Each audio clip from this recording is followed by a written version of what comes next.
আসসালামু আলাইকুম গাইস, আপনারা কেমন আছেন? আমি তো আলহামদুলিল্লাহ ভালো আছি। সবাইকে জানাই জুম্মা মোবারক। তো আজ শুক্রবার, ভুনা খিচুড়ি রান্না করব আর ব্রয়লার মুরগি রান্না করব। তো ব্রয়লার মুরগির যে গিলা কলিজাগুলো ছিল সেগুলো হচ্ছে মাংসর ভিতরে দিয়ে দিব একসাথে। আর ছোট ছোট করে একটু আলু কেটে দিছি, আলু দিলে খিচুড়িতে ভালো লাগে। আর ভুনা খিচুড়ি রান্না করব, সেজন্য সবজি টবজি কিছু দিলাম না।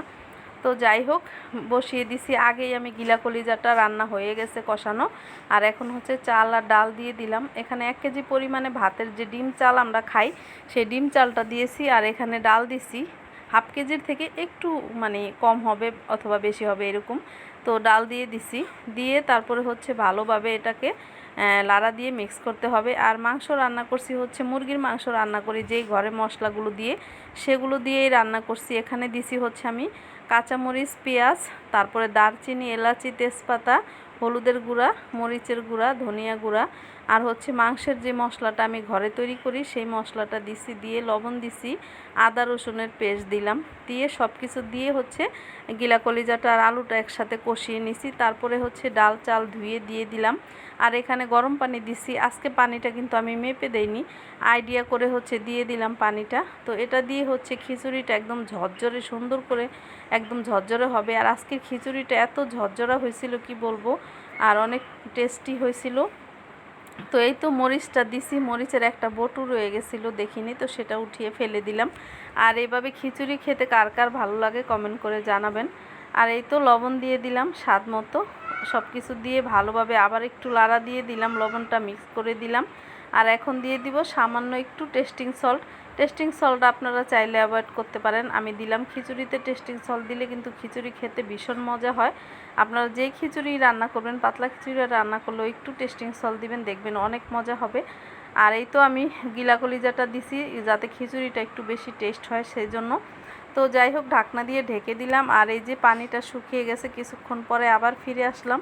এখন আবার এটাকে ভালোভাবে একটু লাড়া দিয়ে দিতে হবে যাতে তলা দিয়ে লেগে না যায়। তো পুড়ে গেলে কিন্তু এটা খেতে গন্ধ হবে, একদম ভালো লাগবে না। সেজন্য হচ্ছে ভালোভাবে একটু লাড়া দিয়ে দিতে হবে। আর এখানে একটু মরিচের গুঁড়াটা আমি কম দিছি, তার জন্য কালারটা কিন্তু বেশি একটা লাল হয়নি খিচুড়িটা। আপনারা চাইলে কিন্তু মরিচের গুঁড়াটা আর একটু বেশি করে দিতে পারেন। তো আমি মরিচের গুঁড়াটা কম দিছি যাতে ঝাল কম হয়, আমার মেয়ে খেতে পারে না বেশি একটা ঝাল, সেজন্য কমিয়ে দিছি। আর খিচুড়িটা আমি পাশের চুলাতে নিয়ে গেছি। আর এখানে রান্না করব হচ্ছে মুরগির মাংস। আর ব্রয়লার মুরগিটা আমি একটু ছোট ছোট পিস করে ভেজে নিছি আগে, সেটা আর আপনাদের সাথে শেয়ার করিনি ভাজাটা। তো এখানে তেলের ভিতরে দারচিনি, এলাচি, তেজপাতা দিয়ে দিলাম। আর দিয়ে দিলাম কাঁচামরিচ, পেঁয়াজ। তারপরে এটাকে একটু ভাজা ভাজা করে নিব পেঁয়াজটাকে যদি আপনি বেটে দেন তাহলে কিন্তু অত একটা তেলের ভিতরে ভাজা ভাজা করতে হয় না। আমি বেশিরভাগই হচ্ছে পেঁয়াজ বাটা দিই, বাদাম বাটা দিই মুরগির মাংস রান্না করলে। তো আজকে একদম সময় ছিল না, শুক্রবার দিন হচ্ছে সময়টা একদম থাকেই না হাতে, কি বলবো। তো ভাবছিলাম একটু বাটাবাটি করব, তারপরে দেখি সময় নেই, একদম 12:30 বেজে গেছে, সেই জন্য আর বাটাবাটি করলাম না। তো ভাবলাম আজকে এভাবেই মাংসটা রান্না করে নিই। তো এখানে দিয়ে দিলাম আদা রসুনের পেস্ট তেলের ভিতরে দিয়ে, এই তো একটুখানি লাড়া দিয়ে তারপরে তেলের ভিতরে একসাথে মিক্স করে দিলাম। আর যখন দিছি তখন হচ্ছে তেলটা একদম ঠাস ঠাস করে মুখে টুকে ফুটে আসছিল, সেই জন্য তাড়াহুড়া করে একটু পানি ঢেলে দিলাম যাতে আর তেলটা ছিটে না আসে। আর তেলের ভিতরে কিন্তু আপনি আদা রসুন দিলে দেখবেন অনেকটা ছিটে আসে মুখের ভিতরে।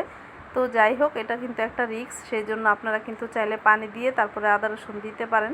তো আমি এখনও দিয়ে দিতেছি হলুদের গুঁড়া আর দিলাম মরিচের গুঁড়া। আমার এই মরিচের গুঁড়াটা কিন্তু বেশি ঝাল না, সেজন্য আমি উঁচু উঁচু করে 3 চামচের মতো দিলাম। আপনারা একটু ঝাল হলে কমিয়ে দিবেন।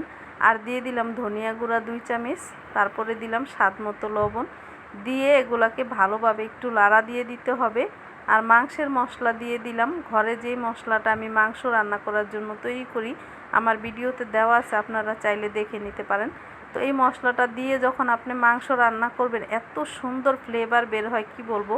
পাশের বাড়ির মানুষও গন্ধ পায়, মানে গ্রান পায়, এত সুন্দর গ্রান আসে। তো যাই হোক, আমি হচ্ছে মশলাটা দিয়ে ভালোভাবে কষিয়ে নিলাম 2-4 মিনিটের মতো। কষানোর পরে দেখুন উপর দিয়ে একদম তেলটা ভেসে আসছে, মশলাটা কষানো হয়ে গেছে সুন্দর করে। আর এখন আমি ভাজা মাংসগুলো দিয়ে দিলাম। আর ব্রয়লার মুরগিটা কিন্তু একটু ছোট পিস করে রান্না করলে খেতেই ভালো লাগে, বড় বড় পিস করলে আমার মনে হয় মশলাটা ভিতরে তেমন একটা ঢোকে না, সেই জন্য আজকে মাংসটাকে একদম ছোট পিস করছি। আর এই যে ভালোভাবে হচ্ছে এটাকে 2-4 মিনিটের মতো কষাবো। এইভাবে করেই, এখানে আর কোনো পানি দিব না আমি। এইভাবে করে 2-4 মিনিটের মতো কষিয়ে তারপরে ঝোলের পানি দিব। আর এইভাবে মাংস কষিয়ে রান্না করলে কিন্তু খেতে অনেক ভালো লাগে। তো আমার কাছে মনে হয় ব্রয়লার মুরগিটা না ভেজে রান্না করলে একটা গন্ধ আসে, সেই জন্য আমি হচ্ছে সবসময় চেষ্টা করি মাংসটাকে ভেজে রান্না করার জন্য।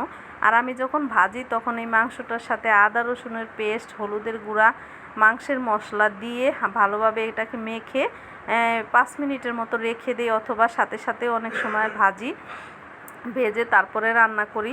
তাহলে কিন্তু মাংসর ভিতরে মশলাটা, লবণগুলো ঢুকে আর খেতেও কিন্তু ভালো লাগে, একটা অন্যরকম ঘ্রাণ আসে। আর এই তো ঝোলের পানিটা আমি দিয়ে দিলাম। এই পানিটা দিয়ে মাংসটাকে ভালোভাবে একদম সেদ্ধ হয়ে একদম ভুনা হয়ে যাবে। তো এখন আমার মনে হচ্ছে আর একটু পানি লাগবে, সেজন্য আবার খুন্তিটাকে ভালোভাবে ধুয়ে আর একটু পানি দিয়ে দিলাম। দিয়ে এখন এটাকে ঢাকনা দিয়ে কিছুক্ষণের জন্য ঢেকে দিব। আর খিচুড়িটা কিন্তু আমি ফাঁকে একবার লাড়া দিয়ে চুলাটাকে কমিয়ে তারপরে দিয়ে দিছি। আর এখন আরেকবার লাড়া দিয়ে দিব। এটাকে নিচ থেকে একদম উপর পর্যন্ত ভালোভাবে লাড়া দিতে হবে, তা না হলে কিন্তু তলা দিয়ে কিছুক্ষণ লেগে যেতে পারে। সেজন্য আমি হচ্ছে 2-1বার লাড়া দিছি, আপনাদের সাথে দেখাইনি অফ ক্যামেরাতে। আর এখন হচ্ছে দেখাইতেছি, দেখুন কতটা ঝরঝরে খিচুড়িটা। আরও কিছুক্ষণ এটাকে রান্না করতে হবে, এখন কিন্তু পুরোপুরিভাবে হয়নি খিচুড়িটা। তো এইভাবে উল্টে পাল্টে ভালোভাবে লাড়া দিয়ে 4-5টা যে খিচুড়িটা লেগে আছে চালগুলা, সেগুলাকে কিন্তু একসাথে করে টেনে খুন্তি দিয়ে এভাবে এনে তারপরে সবগুলাকে এভাবে চাপা দিয়ে দিতে হবে। দিয়ে তারপরে ঢাকনা দিয়ে ঢেকে দিব আবার কিছুক্ষণের জন্য, তারপরে কিন্তু রান্না হবে। আর এভাবে করে চাপা না দিলে কিন্তু খিচুড়িটা ভালোভাবে হয় না। এভাবে চাপা দিলে মাঝখান দিয়ে, আপনি যখন বড় হাঁড়িতে রান্না করবেন তখন এইভাবে করে কিন্তু চাপা দিয়ে দিবেন, দেখবেন সুন্দরভাবে খিচুড়ি রান্নাটা হয়ে যাবে। আর আমার ভিডিওটা যদি ভালো লাগে রান্নাটা বেশি করে শেয়ার করে দিবেন, লাইক দিবেন, সাবস্ক্রাইব দিবেন। তো এই তো আমার রান্নাটা একদম ঢাকনা দিয়ে ঢেকে দিলাম। আর এখন হচ্ছে এই যে খিচুড়িটা দেখুন হয়ে গেছে। এখন আমি আবার একটু উল্টে পাল্টে দিব। আর কতটা ঝরঝরে হয়েছে খিচুড়িটা, না দেখলে বুঝবেন না, আপনারা দেখুন। আর আমি যখন রান্না করছিলাম জানলাটা খোলা ছিল, আর জানলা দিয়ে কিন্তু অনেক বাতাস আসছিল। আর সেই বাতাসে কিন্তু ধোঁয়াটা একদম ক্যামেরাটা ঢাকা হয়ে গেছিলো, দেখা যায়নি পুরোপুরিভাবে। যাই হোক, এখন হচ্ছে ভালোভাবে একটু উল্টে পাল্টে দিলাম। তারপরে এখন ঢাকনা দিয়ে আবার কিছুক্ষণের জন্য ঢেকে দিব। আর ঢেকে এই হাঁড়িটা হচ্ছে পাশের চুলাতে নিয়ে যাব। আর এই চুলাতে হচ্ছে মাংসটা দেখে নিয়ে আবার, এই তো মাংসটা বলক চলে আসছে। এখন এই ঝোলটা কিন্তু শুকাতে হবে, এতটা ঝোল কিন্তু রাখবো না আমি, অনেকটা ঝোল শুকিয়ে নিব, তা না হলে কিন্তু ব্রয়লার মুরগি খেতে মজা লাগবে না। একটু ঝোল ঝোল করলে আমার কাছে ভালো লাগে না, একটু ভুনা ভুনা টাইপের হলে কিন্তু ব্রয়লার মুরগিটা খেতে মজা লাগে। তো এই তো দিয়ে দিলাম, আর এখন লাড়া দিয়ে দিলাম, আবার কিছুক্ষণের জন্য ঢেকে দিব। কিছুক্ষণ পরে আপনাদের সাথে ফিরে আসছি। আর এই যে দেখুন আমার রান্নাটা পুরোপুরিভাবে কমপ্লিট হয়ে গেছে। আর খিচুড়িটাও দেখুন কতটা সুন্দর হয়েছে, ঝরঝরে হয়েছে। তো সবাই ভালো থাকবেন, আল্লাহ হাফেজ।